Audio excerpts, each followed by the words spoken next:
সিদ্দিপাশা ইউনিয়নের আমতলা বাজার এলাকায় নাদিয়া ইসলাম ৪ নামের শিশু মেয়েকে অপহরণ করার ৩ দিন পর শিশুটির গলিত লাশ উদ্ধার করেছে থানা পুলিশ।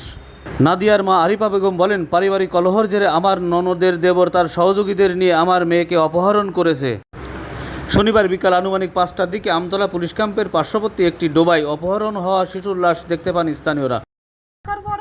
ফোন দেখতে দেখতে আমার বড় মেয়ে ছোট মেয়ে দুইজনে গ্যাঞ্জাম বাদায় ফোন সে বড় মেয়ে নিয়ে চলে আসে বাড়ি, আর ছোট মেয়ে ওই পাশে গ্যাঞ্জাম বাদায় ওইদিকে চলে গেছে।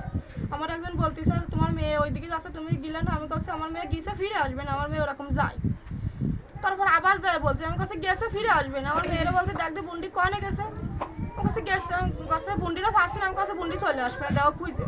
পরে আমার ননদ যায় ডাকতেছে, ভাবি তুমি কিরাম বসে রয়েছে, মনিরা খুঁজে পাচ্ছে না, আমার কাছে চলে আসবে না, ফিরে তুই বাড়ি যা। তাই কয়ে ওইদিকে গেছিলাম খুঁজতে খুঁজতে, যাই আর পাইনি। ওইদিকে যাই কোনো বাজারঘাট থেকে মায়ে কিনতে করে আসি, কোনো জায়গা পাইনি। পরে চার দোকান বলে 3টে ছেলে এসে 2টো মহিলা তোমার বাসার ওইখান থেকে নিয়েছে, নিয়ে 3টে ছেলের মোটরসাইকেলে উঠাই দিছে। এই হচ্ছে ঘটনা। আমি ওনার হচ্ছে বড় আপা, এই বৃহস্পতিবারের দিনে যার সাথে আমরা আসলি ওই হচ্ছে ওই 2টো মহিলা ধরে নিয়ে গেছে, আর দোকানে আমাদের এলাকার আমরা বিচারটা চাই, সুস্থ বিচার, শিশু হত্যার বিচার আমরা চাই। কি আছেন আপনার? আমার ভাবি ওই যার সাথে আমাদের শত্রুতা ছিল, ওর সাথে অনেক সময় মেলা কথাবার্তা হয়েছিল। ও এলে ও আবার কিছু কথা কাটাকাটি হওয়ার কারণে ও আর কি বলছিল যে নাই তোর ছেলে মেয়ে কিছু করবানি, নাই তোকে কিছু একটা করবানি, দেখে সে যখনই টাইম পাই বা যে সময় হোক এরকম কিছু একটা। তা আমার মনে হচ্ছে যে ওরা এরকম কিছু একটা করছে, যে হয়তো তারা পায় নাই, তার জন্য তার ছেলে মেয়ের ক্ষতি করছে বা মাইরে লাইছে এরকম। এই বিষয় নিয়ে কি ক্যাম্পে বা থানায় কোনো অভিযোগ করা? এই বিষয় নিয়ে এমনি বলাইছিল যে স্যার, এই কথা বলাইছিল যে যখন আমরা এই অভিযোগ করছিলাম তখন বলছিলাম যে স্যার আমাদের এরকম হুমকি দিছিল। অভয়নগর থানার ওসি আব্দুল আলিম পরিদর্শন করে তিনি জানান,